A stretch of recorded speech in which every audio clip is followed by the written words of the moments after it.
Hey, what's up, everybody? Prospector here with Watcher of Realms, and we have some pretty cool banners coming out this weekend. We gotta talk about whether or not you should summon on these. They are very good heroes. They are awesome heroes, and there are some really cool heroes coming up later on. We have to kind of talk about how you're gonna plan out your summoning. But anyways, without further ado, let's dig in.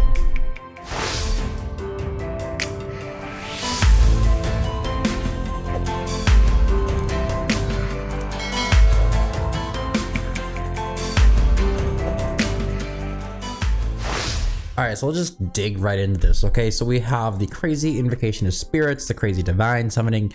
Those banners are 2 times during the event for legendary heroes. So there's a 2 times chance to get a legendary on those banners, but it is completely and entirely random. You go down to this special Invocation and special Divine, those are more specific and they're more specified for trying to target certain heroes that are on those banners. For the Lords this time, are the Brave Conquest, Ancient Summoning. It's just standard Ancient Summoning banner. I definitely don't suggest ever summoning on these unless you're just completely fine with completely random rolling for the Lords and the heroes that should be on the banners. Especially Ancient exclusives are really specific which ones you need. It's always best to kind of target a banner that you're specifically looking for. But anyways, on to the Invocation Spirits and Divine Summoning. Divine Summoning is going to be your legendary summoning crystals. Your Invocation Spirits is going to be your rare summoning crystals. That being said, we have Velisse, we have Draelyn. We also have Zazny. This hero is been talked about in the past. I believe it's the first time it's come out. As far as the leaks went, this said something was like Zazny or something like that. It's Zazny. So this hero is officially, correct me if I'm wrong. I don't believe this unit was in the game yet. I could probably just check my roster to see if it's there at Awaken 5, because if I had it, or if it was in the game, I'd have it already at Awaken 5, but I don't think I do. There's some pretty cool stuff like attack interval decrease, physical damage reduction, magic damage reduction. The unit does weird increases of attack ranges and stuff like that. So it's unique in a kind of way. It's not anything that's too crazy. We are looking at damage reduction going up. It's only a 10%, but it is an epic. So if you're early on, it's definitely going to be a good hero to shoot for. Vulnerabilities to physical and magic damage as well, but only when successfully dispelling debuffs. But only when successfully dispelling buffs from enemies. So this is going to go up to a 10% damage reduction as well. And actually, I'm going to go up an extra 15%. So we're going to 25% damage reduction when dispelling.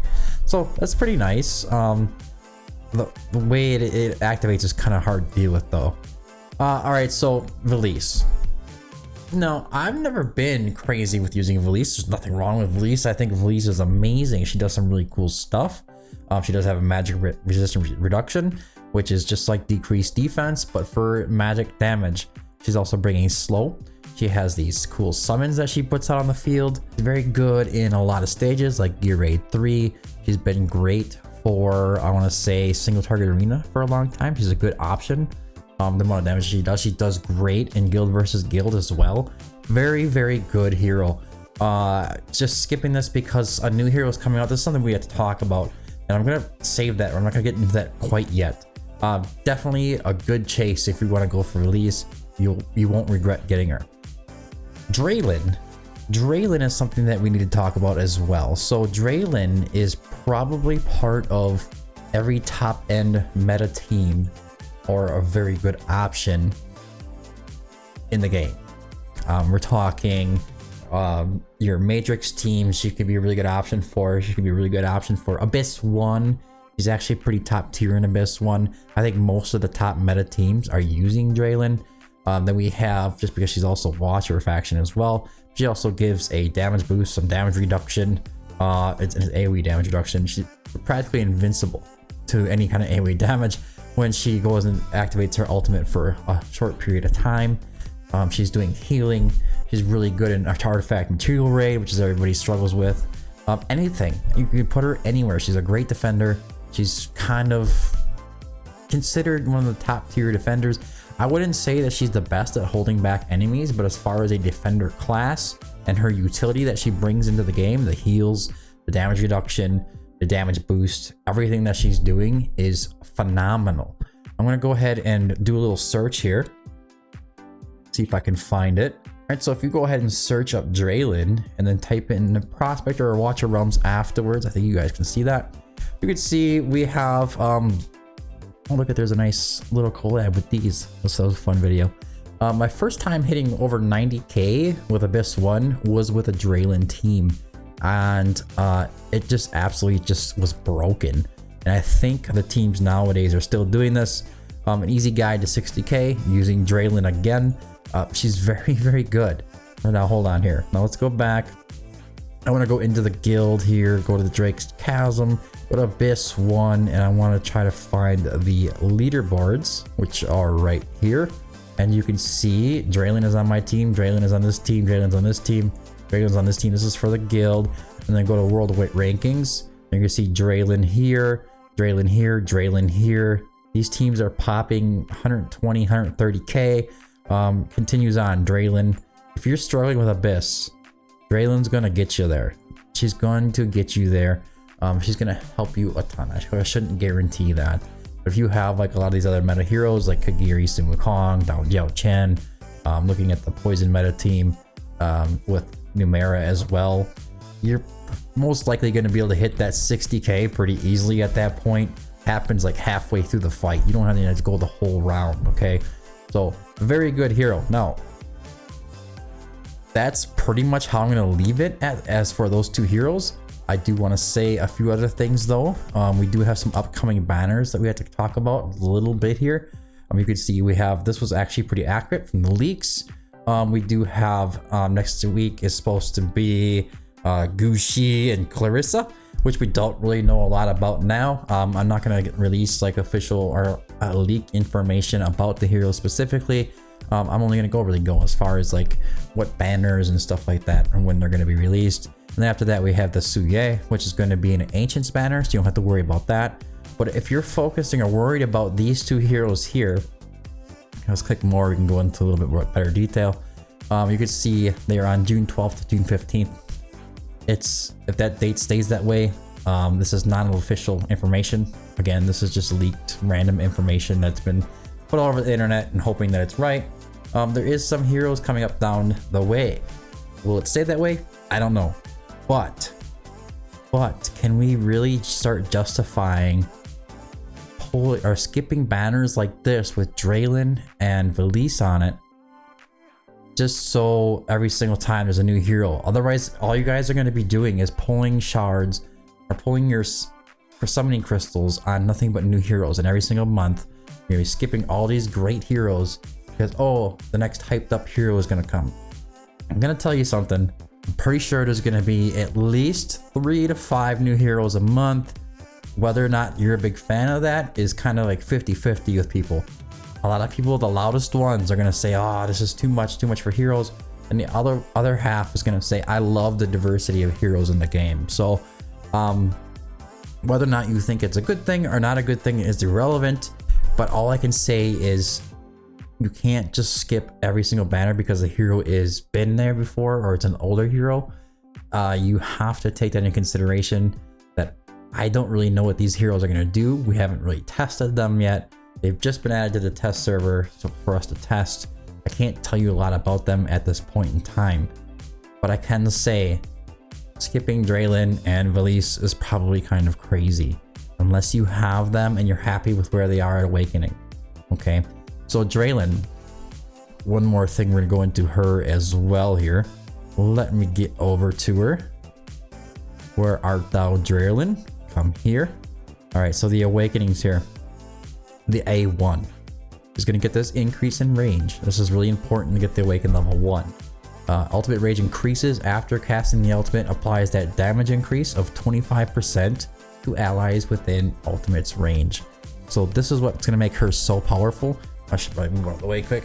You guys can see that. Yeah, there it is right there. There's that increased range from, it's like goes from like Dolores range to like Alien range up here. Okay, so going much further than that, you get damage reductions kind of increase there. And yeah, you don't really have to go much further. A1 Draelyn, you should be pretty happy. Velisse, on the other hand, where is she? Here she is. There she is. So we have Elise right here. So the Awakenings. Serpentine's attack has a 10% chance of inflicting stun, so you want to put up some more stun. That's great. The A2's attack plus 300. The A3 though, each Serpentine spirit gains 2 extra attacks when it kills an enemy, gains 2 more attacks, but this bonus has a 20-second trigger interval. That A3 is extremely powerful, okay? Now again, I'm going to bring up the website here, and we're going to go over to Velisse just for an example here. Should be able to click on that. I've added stuff and done a lot of work to make this work here. So you go down to the Awakenings and you want to know if you want to chase certain Awakenings and how far you have to go. You see that the Awaken level 3 is the key awakening on Velisse. I've labeled it as the best awakening as well. That's not always the case. The 5-star awakening is not always the key awakening, so that's something to keep in mind when you're looking at heroes. If I head over to Draelyn, this is going to help you guys out a ton. You can see the Awaken level 1 is the key awakening, and it's also her best awakening. After that, it's the Awaken level 5. So if you're not going to really chase her super crazy, you're probably not going to hit that Awaken level 5. It's a good awakening, but it's just not as important as the Awaken level 1, and either is the 2, 3, 4. By the way, if you guys want builds for these heroes, just scroll down a little bit farther. It should work on your phone. Just head over to here. So end game, late game, and mid game. Typically in the end game, it's going to be your tier 3 sets. Usually we'll have an exclusive artifact if they have one. In the late game, you're going to have the tier 2 sets most of the time, which is going to be, for her, it's going to be more of a tank set. And then the mid game as well, you're going to have more of like a mix of healing and tanking a little bit. So it kind of has different levels. So if you don't have a Cadaver Dagger, you can go and try to find a Bastion Ring. If you don't have a Bastion Ring, you try to watch Guard's Unity. You know, that's kind of how that's going to work. They also have the stage ratings and videos, not just from me, but from other creators in the community. So it's going to have like the top videos on YouTube listed here, up to 10 videos. Same thing is good for me. It's going to be up to 10 videos as well. So all your resources are right here on the website for you guys to check out. So make sure you check out prospector.gg if you need more information on how to summon or what to summon and how far to go into these banners. Typically, I would say, you know, at least get a copy of Velisse. You know, she's great even at the A0, but you're going to go really hard for the A3 is where you want to shoot for. Draelyn's going to be that A1. As for the other heroes, I'm not going to tell you if you should wait for them or not wait for them. It's going to be that way every single month. It's going to be new heroes coming out, and I don't think you guys should just skip all of the good hero banners just to hold out for those heroes that are coming at during a certain time of the month. It's really up to you and how you want to play it. If you want to try to chase those new heroes and complete your roster and keep your roster going, your deal. But anyways, that's all I have for today's video. I hope you found it helpful. If you did, don't forget to like and subscribe. Make sure you check out prospector.gg. It's there for you. It's free. The website can answer a lot of the questions that you guys have or ask. Also, if you can't find it on there, please feel free to join Discord. We also have Discord. That link's going to be down in the description down below. There's always promo codes posted in there promptly. You can ask questions directly to other players. They answer very nicely. I keep a clean house on the Discord, so there's not really going to be a lot of insulting or anything like that for you asking. Feel free to ask. No question is a dumb question. But anyways, I've been the Prospector. Thanks for tuning in. Until next time, keep digging.